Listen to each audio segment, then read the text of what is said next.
I'm Forrest Saunders standing outside the state capitol. Property taxes, sales taxes, what about both taxes?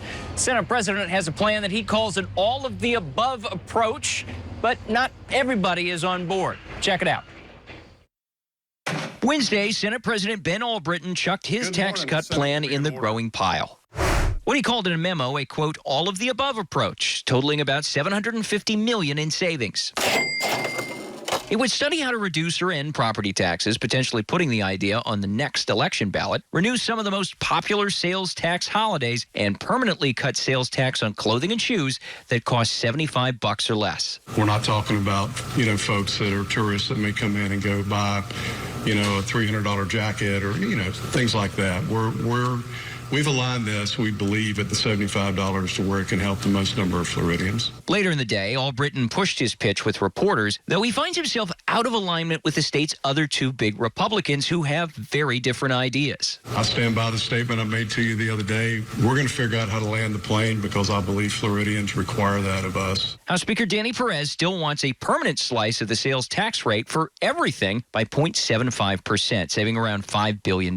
He stood by his idea this week, even as some speculate how the chambers will be able to reconcile their plans and their budgets, which are billions apart. This is my 7th year here, and every single year right about this time, you start getting the rumors of we're not going to end on time, we're going to be here till June, July.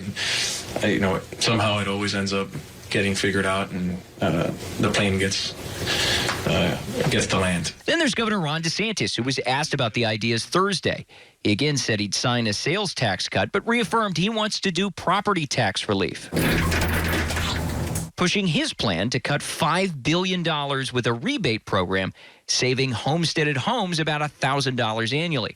DeSantis also continuing to throw shade on that sales tax cut. But I don't know why you would want to relieve the burden on, Brazilians come to Disney and stay for and spend all this money. Like, I want the government funded by our non-residents as much as possible. I want to relieve burdens on Floridians and give the burdens to them. The three ideas now have some Dems concerned nothing will get done, or at least nothing major anytime soon. I think we're all feeling the pressure of time, and it seems more likely every day that we're going to go beyond the end of session, and signing day is going to be a different date, just because we're billions of dollars apart on everything right now. State Rep Anna Eskamani saying her caucus will continue pushing for things like combined reporting to get more out of big companies using subsidiaries as a tax shelter. Also, a family tax credit rebate to directly benefit those she says need it the most.